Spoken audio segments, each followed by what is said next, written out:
Hello all. I'd like to start today with a quote by William Jennings Bryan. The quote goes, "Destiny is not a matter of chance, it is a matter of choice." So I ask you, how much more evidence do we need? How much more incompetence are we willing to accept? It seems like Governor LePage has reached the final destination on his 2-year quest to be seen as the nation's governor most unfit for duty. This past week, Governor LePage issued a proclamation to all commissioners and top administrators that, quote, "Until I have an opportunity to review the information that you submit, I want to personally approve all vacant and new positions contained within the budget," end quote. In effect, the governor has issued a hiring freeze across the executive branch of state government, quote, "until further notice," end quote, in preparation for cuts he wants to make in the January 2017 budget. Now, granted, the governor indeed is responsible for the actions of the state executive branch. As a manager, however, his job is to lead others, not to do their work for them. When the governor appointed those top administrators and commissioners to such high-level state positions, surely he must have known, or at least assumed, that they were qualified for the positions and to make managerial decisions. Now that the word is out, the governor once again finds himself in an embarrassing position. Although he insists that the state government is bloated and leaving unfilled positions funded year after year, he is accumulating his own slush fund, a fund that he consistently accuses the legislature of trying to establish. When you look at his personal slush fund, you will find that the governor backed the use of surplus funds totaling $28 million, supposedly to give raises to law enforcement, only to later change his mind to say he needed the money so his administration could negotiate union contracts, quote, "in good faith," end quote. Governor LePage's intent in the 2017 budget is to trim the number of state employees to 9,500. According to his budget department, there are 13,286 executive branch positions that are authorized as of now. The current employee count is 11,808.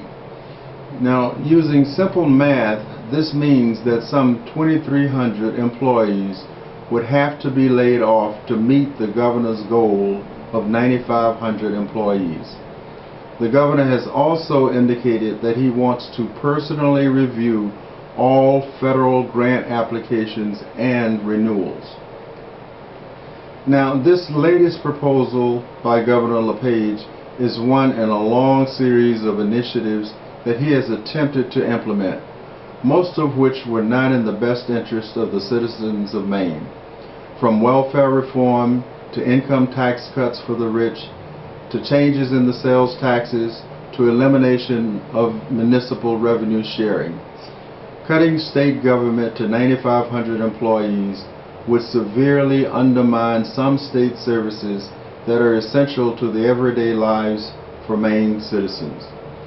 When staffing starts to dip, overtime budgets increase and the cycle only worsens.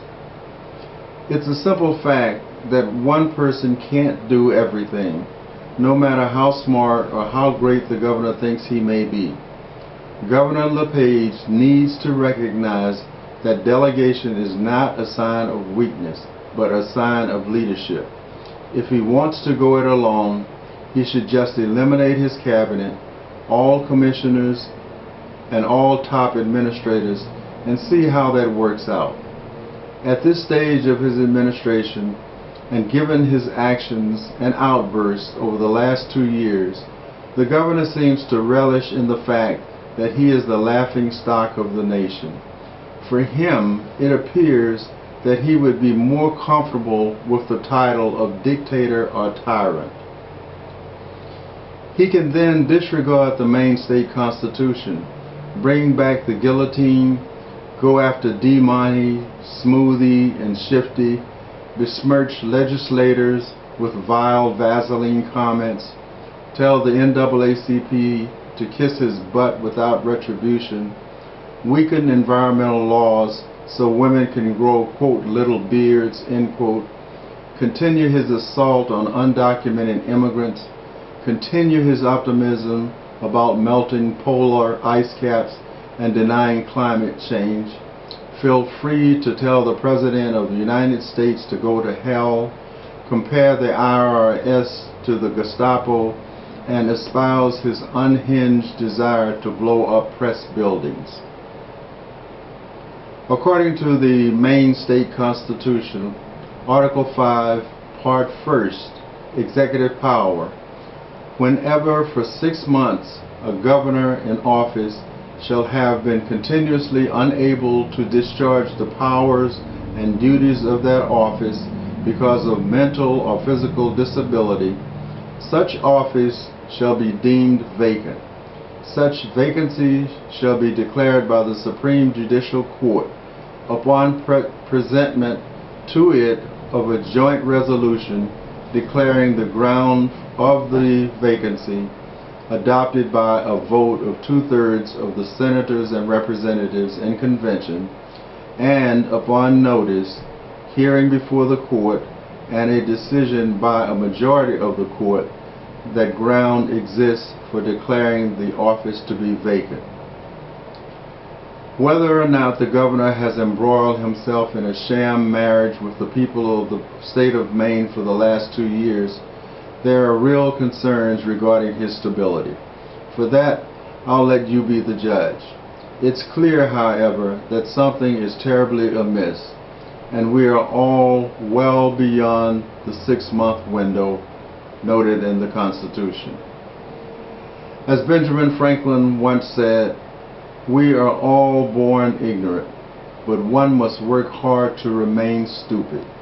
I don't know who he had in mind when he made that statement back then, but if Franklin were here today, he would surely be able to put the name and the face together.